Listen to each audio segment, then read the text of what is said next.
Salve, turma querida! Mais uma aulinha de atualidades, aulinha não, aulona, de atualidades da semana de 31 de julho a hoje, 7 de agosto, 19 horas, quando eu estou gravando os fatos dessa semana. Me surpreendeu um pouco, porque até coloquei na chamada da aula da semana passada que eu tratava das eleições da Venezuela e dos conflitos no Oriente Médio. Até que a aula ficou um pouco mais longa.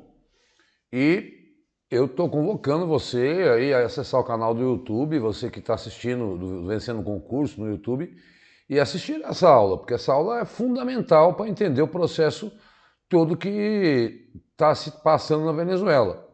Então, poucas visualizações, né?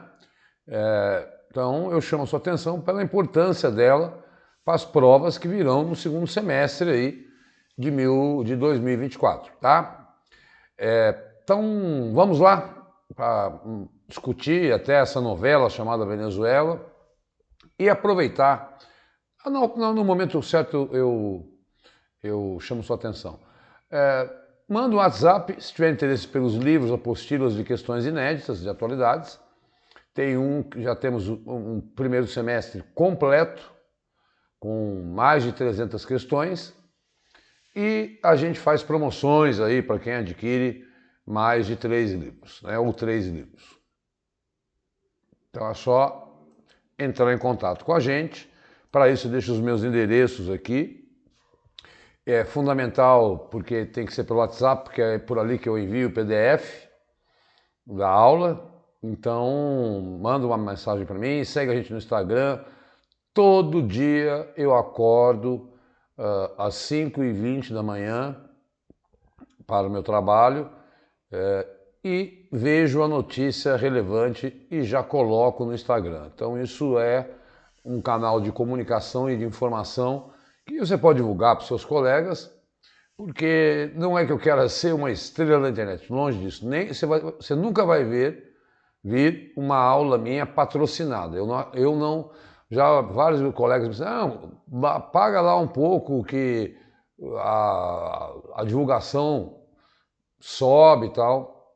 Eu entendo que os donos de cursos devem fazer isso. Agora, eu promover o meu trabalho pagando em educação, eu acho meio complicado. Então, os livros têm um preço, porque dá um trabalho enorme fazer o comentário, mas patrocinar, eu prefiro ir devagar aqui e sempre com um grupo de mais de 1000 pessoas que assistem às nossas aulas toda semana, e que entram em contato pelo interesse pelos livros e confiam no nosso trabalho, e o feedback, eu acho que é assim, a grande resposta para tudo isso é eu estar há 3 anos aqui toda semana, até no Natal, no Ano Novo, fazendo esse trabalho. Ora, um trabalho que não dá certo para o curso que mais cresce, que é o Vencendo o Concurso, deveria ter acabado, e ele continua. Mas aqui não é propaganda, aqui é conteúdo, vamos lá. Semana de 31 de julho, assiste a aula até o finalzinho, que lá sempre dou algum detalhe importante para você, tá? Essa é o período que nós vamos abranger. Uma semana após, então, a eleição foi no domingo retrasado, né? Essa notícia saiu no domingo passado, após Maduro ter sido declarado eleito. O Brasil até nem refuta, nem reconhece o resultado da Venezuela. Até hoje, eu vi uma entrevista do Celso Amorim, e também qual é a posição do Brasil sobre as eleições na Venezuela. O Celso Amorim disse, olha, eu não confio, ele é digamos assim, o homem, o auxiliar, aí, o assistente para assuntos de relações internacionais do presidente Lula. Ele já foi embaixador e tal, hoje ele é um braço direito aí das relações internacionais. Ele acompanhou as eleições na Venezuela e que ele falou, olha, eu não confio nem na ata do Maduro e nem na ata da oposição. Né? Mas o Maduro se diz reeleito, né? Aumenta a pressão, 30 presidentes, ex-presidentes da América Latina escreveram uma carta para o presidente Lula, acreditando que ele é o grande negociador. Deixa eu sair daqui. E o Brasil está cozinhando o galo nessa coisa mesmo, né? nessa posição. E agora o Lula disse, a última fala dele foi que ele não vai conversar com o Maduro sem a presença de um presidente do México e da Colômbia. Então querem os três conversar com o Maduro, o Brasil não querendo assumir esse protagonismo, né? E os três estão aparentemente dispostos a conversar com o Maduro sobre o resultado das eleições. O fato para mim é que tem mais de 1.000 presos, mais de 20 mortos, o país está à beira de uma guerra civil, mais de 1.000 pessoas já fugiram depois das eleições para o Brasil. Esse é o cenário na Venezuela. Nada positivo. Então a posição do Brasil é a esperada no cenário internacional. E por o Brasil estar na América Latina, na América do Sul, ser vizinho, ser chamado de uma ala governo progressista, ter conversas com Maduro, a posição do Brasil é muito respeitada, né? Nunca vai... É complicado você colocar alguém para mediar uma conversa, por exemplo, alguém que impôs sanções à Venezuela, como os Estados Unidos. Ele já impôs sanções. A União Europeia não reconhece. A Argentina diz que reconhece o González, presidente. Vários outros países, o Chile também. Então tem que ser alguém num conflito internacional para mediar, eu também acredito nisso, que seja neutro. Não tendo um avanço, apesar de eu ser muito crítico ao regime ditatorial da Venezuela, não é o que eu penso de democracia. Eu sei que existem muitos chavistas lá, isso é fato, existem mesmo, não, porque houve uma política de assistência social muito grande, mas tudo indica realmente que a oposição levou essa eleição. E que, agora, na Venezuela, a coisa é simples. O Maduro tem o apoio do exército, e quem tem apoio das Forças Armadas se mantém no poder. É o poder da força contra o poder do povo, né? Mas até agora, nesse momento, quando eu estou gravando, o Brasil não se posicionou, tá? Então, por isso é importante ir acompanhando as aulas. Olha, eu estou aproveitando muito que as coberturas nacionais, poxa, você vê, os canais são 24 horas até domingo, vão ficar cobrindo as Olimpíadas. Em atualidades, tem uma parte que envolve toda a sua formação, não joga fora a sua formação em história, geografia, geopolítica, tudo que você leu em jornal, não, desde que não seja opinião de alguém, que seja informação, você carrega com você para uma prova, mas também é preciso entender que conhecimentos gerais, ou, digamos assim, um retrato do Brasil é muito cobrado nas provas, independente de uma notícia.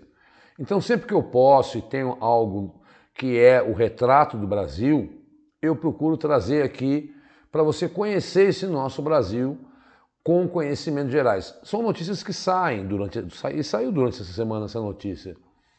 E eu achei bem legal que você conheça o chamado Vale do Lítio, que fica no interior de Minas Gerais, que tem despertado interesse em grandes empresas estrangeiras.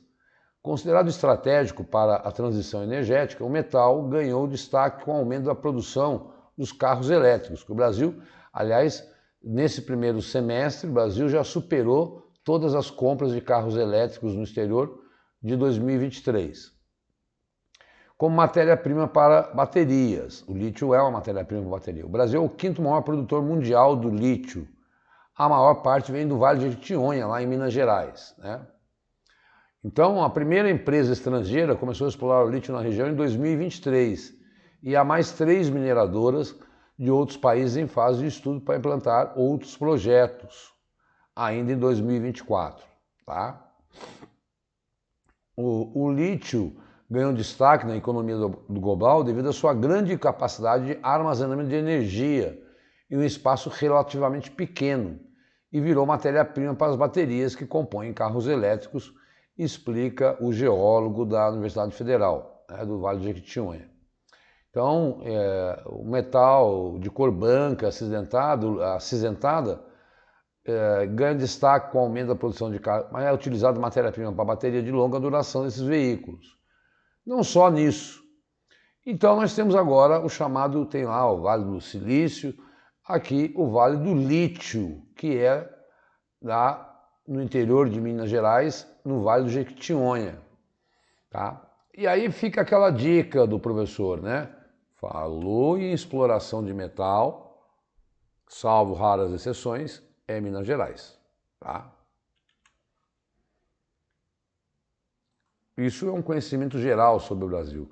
Assim como essa notícia.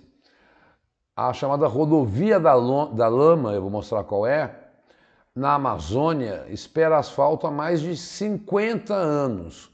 A BR-319, que liga Manaus a Porto Velho, vive passando por brigas ambientais e não é asfaltada, tá? Há 50 anos. Isso é aquilo que nós chamamos custo Brasil. Briga, olha, imagina, foi construída no governo Costa e Silva, lá em 68. Né? Então, a previsão de deslocamento para sair de um ponto ao outro era de 12 horas. E hoje a coisa demora dias, porque é a conhecida Rodovia da Lama. Então, conseguir a licença para pavimentar a rodovia até 2025 seria uma grande conquista. Que rodovia é essa, Diogo? Olha aqui no mapa, essa rodovia ficou pequenininho, mas por isso que eu falo, esse site Poder 360, ele é muito bom para pegar infográfico. Então, tem um trechinho perto de Porto Velho que é asfaltado, um trechinho ali em Manaus, e a grande questão é ambiental. Agora, se não investe em hidrovias na Amazônia, se bem que o Rio Madeira nunca chegou de uma seca tão grave, novamente seca lá no sul, né? Lá no norte. Mas, se falarem, não é a Transamazônica, é uma rodovia importante, porque muitas vezes ali, Rondônia foi totalmente desmatada, porque era uma época que ninguém pensava nisso. Tem uma grande região de produção agrícola, de agronegócio. E de Manaus se consegue sair por Rio até a região norte. Então, isso aí, essa rodovia asfaltada diminuiria muito o custo da produção do Centro-Oeste e até mesmo da bioenergia que a Amazônia produz. Agora, está esbarrando há 50 anos nas questões ambientais e na legislação. Tá? Então, conhecendo mais o Brasil, você está conhecendo o Vale do Lítio, a Rodovia da Lama, isso é bem legal para a gente colocar nas nossas aulas. Como também, qual é o cenário do lixo. Olha, estão entendendo o que eu estou fazendo? Estou aproveitando muito essa aula porque o Congresso está parado, não tem nenhuma lei sancionada, o Lula foi para o Chile negociar acordos e tal. O mundo só fala de Olimpíadas e de Rebeca Andrade, né? E das meninas do futebol. Aliás, parabéns, meninas. Para mim, eu estou chamando essas Olimpíadas das Olimpíadas das meninas, né? Estão brilhando muito. Agora, eu também temo muito por essa coisa de ficar enaltecendo a Rebeca. Dizendo que, olha, a Rebeca é muito esforçada. Parabéns, mãe da Rebeca. A Rebeca é muito esforçada, um ponto fora da curva. Mas existem 300 mil Rebecas no Brasil que são esforçadas também e não conseguem chegar onde Rebeca chegou, porque a estrutura socioeconômica do país não permite. Nós poderíamos ter 60 Rebecas em vários esportes no Brasil se a estrutura fosse outra. É isso que eu quero dizer. Então, cuidado, porque ficar jogando essa responsabilidade do sucesso da Rebeca somente no esforço dela, você acaba não olhando para a estrutura socioeconômica brasileira que não permite que outros jovens que têm vocação para o esporte, não consigam desenvolver essa vocação, porque tem que trabalhar, tem que abandonar os estudos, porque a estrutura socioeconômica brasileira desigual não permite isso. Eu, para mim, tenho a certeza que existem mais 300 mil Rebecas que lutam todo dia, se esforçam muito. Ela é um ponto fora da curva, parabéns, eu enalteço, mas há de se pensar que se a gente ficar dizendo que só foi o esforço dela que levou ela a isso, fica parecendo que há uma estrutura que basta ser esforçado que você consegue. Não é. Muita gente é esforçada e tromba com a cabeça na parede porque chega uma hora que a água bate, aí você tem que sair e trabalhar. Tá? Então, conhecer o retrato do Brasil é fundamental também em atualidades. Bom que eu tenho esse tempo para tratar disso. 40% do lixo é depositado de forma irregular no Brasil. Pronto, acabou, né? É lindo ficar falando de transição energética, lindo falar que o país tem a Amazônia, mas os chamados lixões correspondem aí de maneira irregular, né? Só 40% é depositado irregularmente, né? Então ali em toneladas, tá? 27, você vai ver 27, mas porque é em toneladas. E existe lei afirmando que não pode ter lixão. Tem que ter aqueles lixões que são preparados, né, para receber o lixo. E o Brasil coleta só 10% do lixo que poderia ser renovável. É medíocre, assim como é péssima a nossa educação, e aí isso é reflexo, né, o tratamento do lixo no Brasil.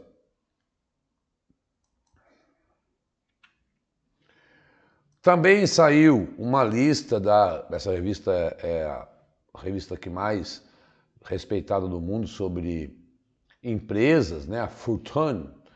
Tem, das 500 maiores empresas, companhias do planeta, tem 9 brasileiras. Aí então a listinha das 9, né? E a que está em 99º, com receita de 100 bilhões e lucro de 24, é a maior empresa brasileira, é a Petrobras. Depois vem a JBS, né, dos irmãos lá, estavam lá envolvidos, depois foram absolvidos. E o curioso, e não é curioso, é a cara do Brasil mesmo, que depois da JBS, que é produção de alimentos, tal, tá, a geração de energia, vem o Itaú, o Banco do Brasil, o Bradesco e a Caixa, né? O Santander não entrou, e depois são empresas de energia, né? Interessante, né? Alimentos, petróleo, alimentos, depois 4 bancos. Entendeu, né, o que eu quero dizer? O ganho desses bancos é absurdo e os transforma em grande empresa. Banco não gera riqueza para o país. Banco tira riqueza da sua população. Olha, hoje, exatamente hoje, infelizmente, porque eu sou daqueles que acham que é assim, tem uma lei, tem que fazer lei. Ora, um país que faz muita lei é que a sociedade não é cidadã. A Constituição Americana está lá, não que seja um grande exemplo, desde 1787. A independência é 76, mas a Constituição é de 87. Completa a sua maioridade, 18 anos. Mas violência contra a mulher segue crescendo. Número de denúncias no Disque 180, no primeiro semestre, cresceu 36%. Especialistas reforçam a necessidade de reeducação em relação ao machismo no Brasil, tá? Então, a Lei Maria da Penha aí, completando, deixa eu sair daqui, e aí os dados. Em 2021 foram 88 mil denúncias, 87 mil em 2022, graças a Deus as mulheres estão criando coragem denunciando mais, e já cresceu aí 36% nesse ano. Cada 6 minutos nós temos, já falamos sobre isso, né? Uma violência contra a mulher. A cada minuto, ou a cada dia, o Brasil recebe 2.500 processos de proteção, aquele de afastamento do homem, né? Esqueci o nome técnico agora, proteção afetiva, sei lá, protetiva, né? 2.500 por dia. Né? Então, homem que bate mulher é covarde. Homem que não consegue conquistar a mulher tem que entender que, ora, a mulher não é obrigada a amá-lo, tem que aceitar, né? Não é não, meu amigo. Né? Quem já não levou um pé e sofreu, mas a vida segue. A vida é assim, com todo mundo. A vida eu sempre falo com meus alunos, né? Vida significa resolver problemas. E é isso que a gente tem que imaginar numa preparação para qualquer prova. Você está aqui estudando para resolver problemas de atualidades, entender quais são os problemas e ver ali nas alternativas qual é a solução para aquela notícia, para a sua alternativa, e em outras disciplinas, como raciocínio lógico também. Né? Isso não pode se traduzir em violência. Como o ministro Barroso disse bem hoje, pai que bate em criança deseduca. Então, estupro crescendo, a lei Maria da Penha levou um tiro, né? O cara foi condenado depois de 19 anos que tentou matá-la, a Maria da Penha, e ainda tem gente dizendo que é fake news. Né? Enfim, é um tema que custa muito caro para o Brasil, o racismo estrutural, né? Essa história de querer branquear a sociedade, o feminicídio, a violência contra a população LGBTQIA+, esses temas sociais, eles estão presentes em todas as... Se não cai em atualidades, cai em português. Se não cai em português, cai em direitos humanos, ou cai em direito constitucional. Se não cai lá, cai em redação. É onde eu transito com os meus colegas das escolas discutindo esses temas. Então, fiquem muito atentos. Não é um mimimi, como alguns babacas gostam de falar. São problemas da radiografia negativa de uma herança colonial, machista, patriarcal, racista, que marca a nossa sociedade e que as provas gostam e querem o funcionalismo público, pelo menos nesse CNU, que, aliás, tem um livro sobre realidade brasileira também, se alguém vai prestar CNU, tá? E os concursos federais cada vez mais vão nessa direção. Vamos lá. Manchetes rapidinhas, né? Deixa eu sair daí. Democratas confirmaram a Kamala Harris, só para dizer que agora é oficial, ela é a candidata do Partido Democrata, tá? Mercado Livre ultrapassa a Petrobras e se torna a maior empresa mais valiosa da América Latina, não do Brasil, tá? Cuidado, porque lá naquela revista nós estamos falando do Brasil. Da América Latina, o Mercado Livre está aí, as compras pela internet, né? Passou a Petrobras. Turquia bloqueia acesso ao Instagram por causa de conteúdos problemáticos. Na quarta, um representante do governo turco havia criticado a plataforma por censurar mensagens de condolências ao líder do Hamas morto em um ataque.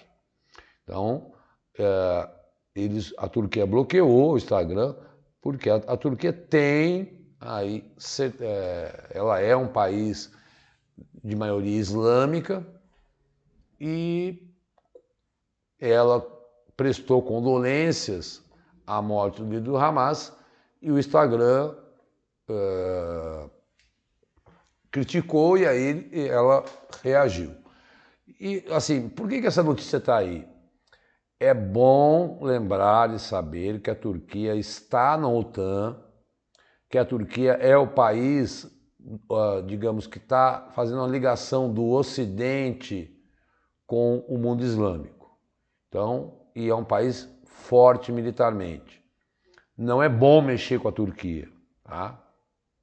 Brasil é o segundo país mais afetado com o roubo de cartões de pagamento. Olha aí, só perde para os Estados Unidos. Então, quando a gente vê uma notícia dessa, né, é para alertá-los, tomem cuidado. Eu cortei esse negócio de aproximação. Né? Embaixada do Brasil do Líbano recomenda brasileiros a sair do país, não só do Líbano, não só do Brasil, mas dos Estados Unidos também. O Irã promete e tem prometeu hoje que na hora certa vai atacar Israel.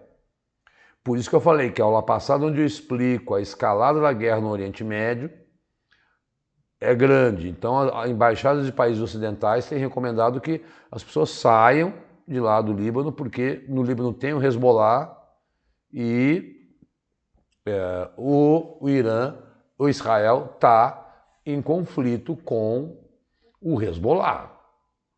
Então, atentos para acompanhar a escalada no Oriente Médio. Olha que notícia cultural que tem a ver com uma história típica da cidade. Resende Costa, uma cidade do interior de Minas, virou capital nacional do artesanato têxtil.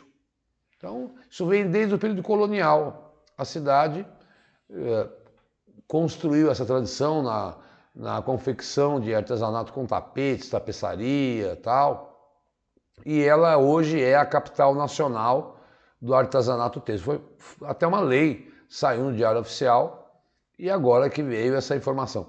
Vejam como eu estou aproveitando essa aula para deixar vocês conhecendo o nosso grande Brasil, porque atualidades também é isso, é conhecer e ter noções de conhecimentos gerais sobre o Brasil.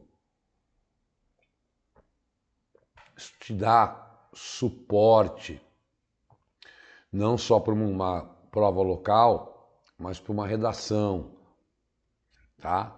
Isso é fundamental em atualidades, é essa transversalidade que ela me permite. É que quando chegar na parte mundo, você vai ver que a gente vai chegar mais às notícias, tá?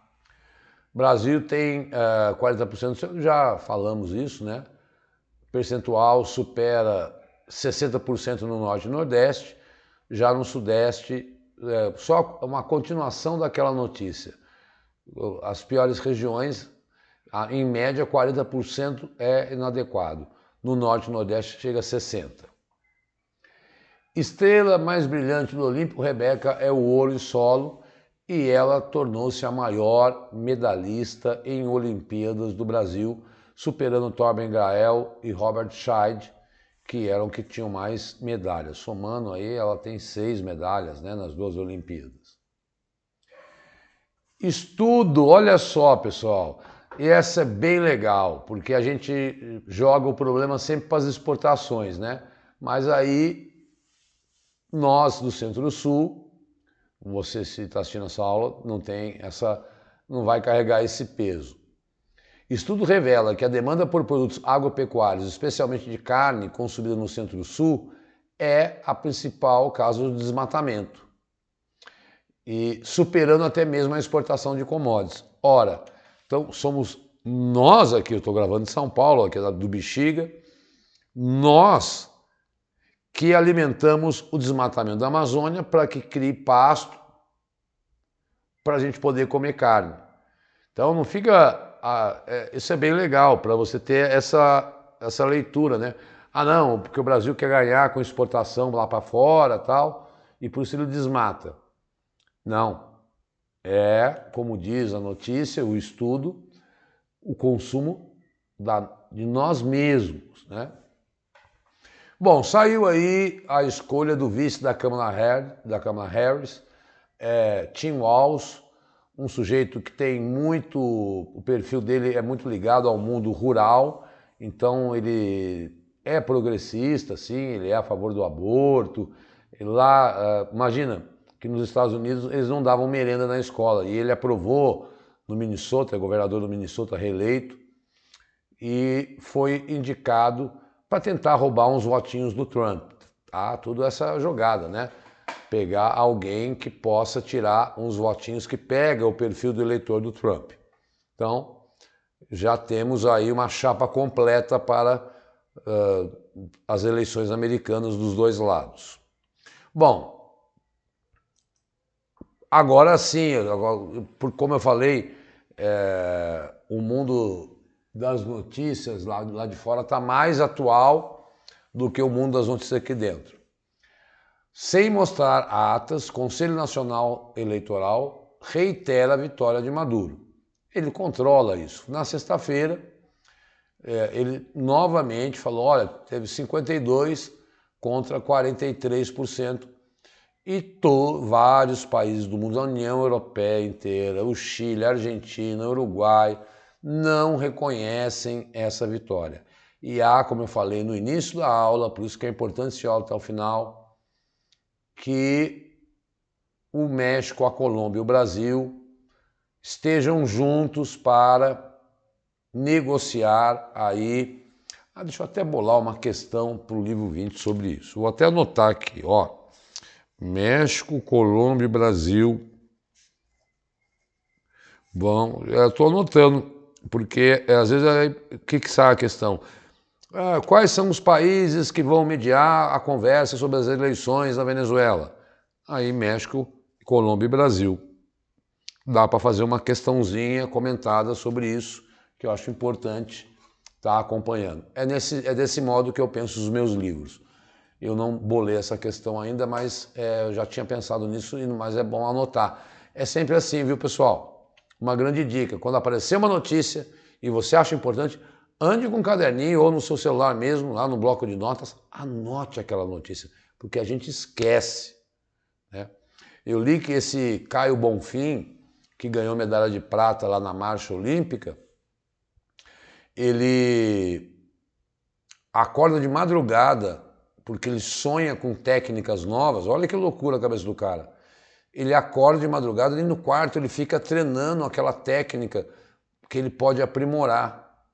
E eu já vi gente dizer que acorda que resolveu o problema de matemática que não tinha resolvido, resolveu num sonho. Isso é normal? É normal. Existe gente assim mesmo.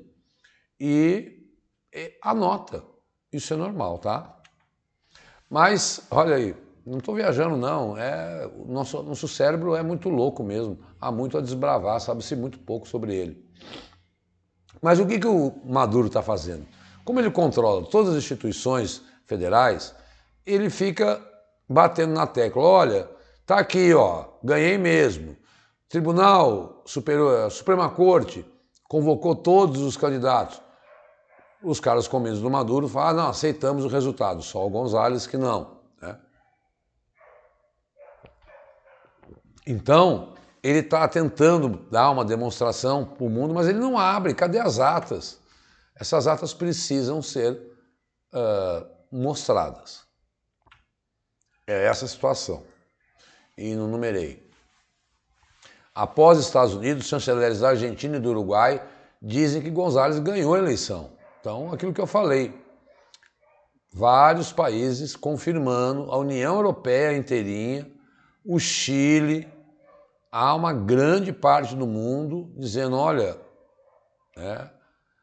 e é o grande capítulo nessa virada do mês de julho para agosto, é a grande notícia. É uma aposta muito grande que esse tema venha para as próximas provas.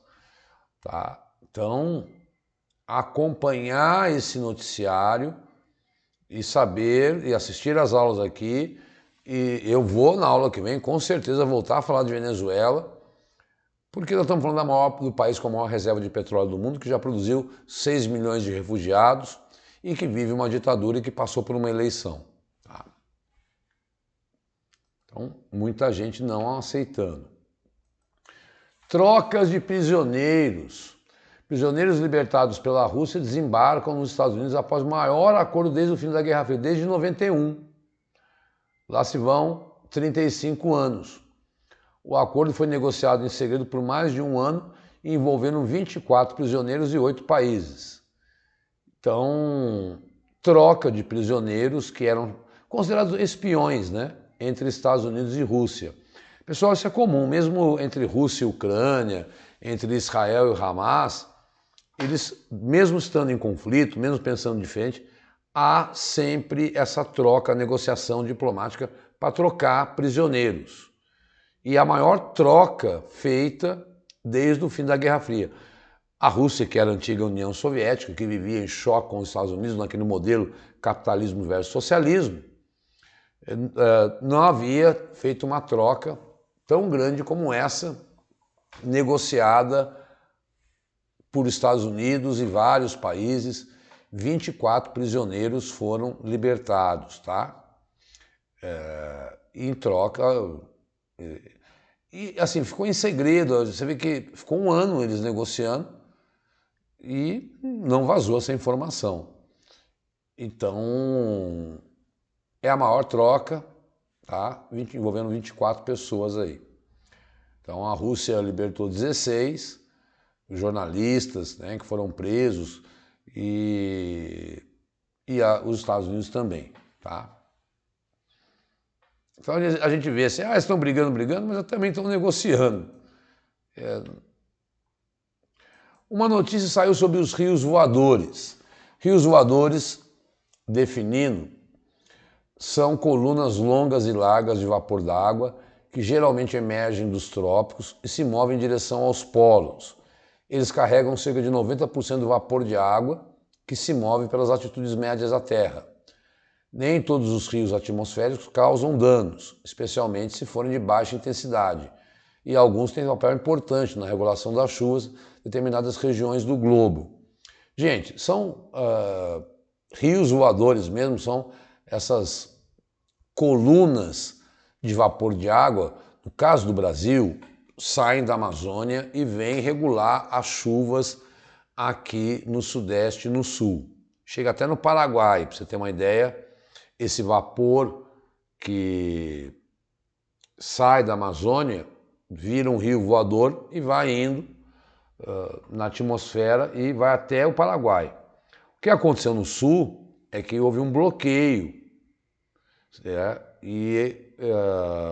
Quando esse bloqueio acabou, e também sai do Sul em direção ao Norte. E o que aconteceu foi que houve um bloqueio no Centro-Oeste ali, choveu no Rio Grande do Sul, eu expliquei isso. Mas esse estudo disse que níveis extraordinários de inundações indiferentes, porque esses rios voadores não existem só na Amazônia, eles existem em toda parte do mundo. Então na China, no Canadá, em 2023 no Iraque, no Irã, no Kuwait, na Jordânia, inundações catastróficas. Por que está evaporando mais a água? Chile, tivemos aí também esses rios voadores, Austrália. Na verdade, o aquecimento global aumenta a evaporação da água, formando rios voadores mais densos e daí mais chuvas. Então entenda esse conceito de rios voadores, não vai pensar que o rio voa, pelo amor de Deus, né? Ninguém está falando com criança aqui. Mas é uma expressão muito utilizada aí pelos jornalistas para explicar as mudanças climáticas. E esses desastres aí, e você está vendo, ó, citei China, Canadá, Iraque, Kuwait, Austrália, Chile, Brasil. Então existe rio voador no mundo todo, porque há evaporação de água no mundo todo. E nesse sentido, eles têm produzido grandes desastres ambientais. Bom, o Brasil está protegendo a embaixada da Argentina. Olha quanta notícia da Venezuela. O Brasil confirmou custódia e proteção na segunda-feira, dia 5, que está protegendo, porque os dois negaram a vitória de Maduro, e dentro da Argentina e do Peru existem aí pessoas da oposição ao Maduro que estão lá dentro da embaixada, e lógico que a Venezuela não pode atacar, porque se ela atacar a embaixada da Argentina lá, ela está atacando a Argentina. E até a bandeira do Brasil foi hasteada. quem se prontificou a proteger a Embaixada Argentina é o Brasil. Veja como o Brasil está com um papel diplomático decisivo nessas eleições do Nicolás Maduro. Tá? Então, porque se ele invade a Embaixada da Argentina, as coisas complicam mesmo, é caso de guerra. Tá? E quem vai proteger é o Brasil, essas embaixadas. Bangladesh, que viveu aí uma morte de mais de 300 pessoas, um país que ficou independente aí em 1971, e a primeira-ministra teve a sua casa invadida pelos revoltosos. Um governo interino foi colocado, ela fugiu e renunciou ao país, ao governo do país, depois de tantos protestos nas últimas semanas. Então, o derramamento de sangue é um dos piores que o país viveu desde a sua independência em 71. O protesto começou em julho e vem se arrastando, por isso que eu falo, a aula de atualidades tem que ser assistido como uma novelinha. E a ideia, o jovem, há uma onda de desemprego jovem muito grande lá em Bangladesh, que fica ali ao lado do Paquistão, na Ásia, e ela queria dar cotas especial para funcionários públicos, né, muitas vezes nomeados, só para aqueles que lutaram pela independência. Ora, se eu não sou familiar de um independente, então eu não posso trabalhar no funcionalismo público, e funcionalismo público gera emprego, e então ela renunciou diante a protestos. Agora há um governo interino, inclusive quem ganhou o Nobel da Paz há alguns anos é que está, o nome do cara é um nome complicado. Então, mais uma queda de uma primeira-ministra, protestos, as provas adoram. Quando tem protesto, manifestação, com mortes, principalmente queda de governantes, é prato cheio, é assunto, mesmo sendo na Ásia, um país, ainda que eles gostam mais ainda na Ásia, na África, que a gente tem tanta dificuldade geográfica, e por isso que eu sempre falo, põe lá o mapa mundi e vá olhar de qual país eu estou falando, porque atualidades é assim, cosmopolita mesmo. E quando tem queda de ministro, queda de primeiro-ministro, troca de governo, governo interino, golpe de Estado, é aquilo que eles querem que você esteja acompanhando nesse mundo multipolar. Muito bem, turma, chegamos aos 40 minutos aí. Estes são os layouts dos livros, né? Como eu falei, nós temos uma cobertura aí de todo o primeiro semestre, com o livro 16, 17, 18, veja lá, o 17 pega de dezembro a fevereiro, o 18 de fevereiro a abril e o 19, que foi o último que eu soltei, pega de abril a julho. Com isso, pelo menos você tem 3 livros com 300 temas, 150 de Brasil, 150 de mundo, comentados do primeiro semestre desse ano. É um material que super inédito, eu que bolo as questões, eu pego, como eu acabei de bolar uma questão aqui agora, vocês viram como é que é o meu processo mental em cima das notícias das aulas que a gente comenta. Manda um WhatsApp para mim, eu converso com você sobre o seu edital, eu sempre ajudo, é muito barato isso, eu fico conversando, crio até amizades, né?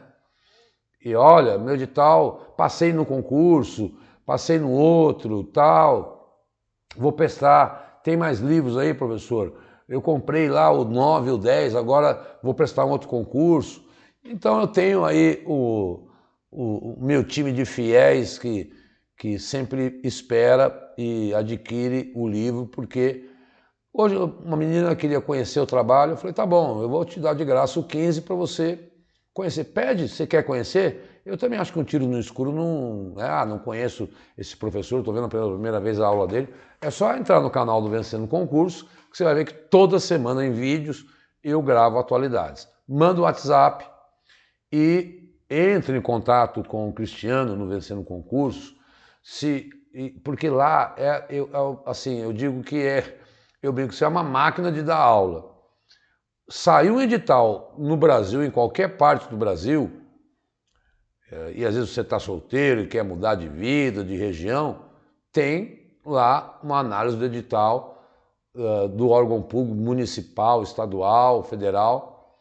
Ele se dá o trabalho de ter esse cuidado de vasculhar os editais do Brasil inteiro.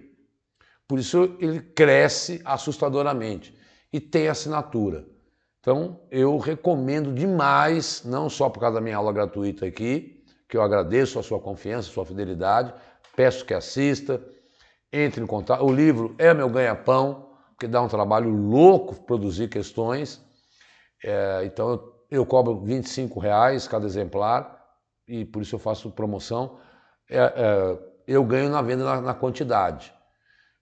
Por isso eu faço consigo manter o preço de 25. E para te ajudar e me ajudar também. Porque se eu fosse cobrar mesmo um livro de 100 páginas, seria R$100. Mas eu sei que a vida do concurseiro é muito difícil.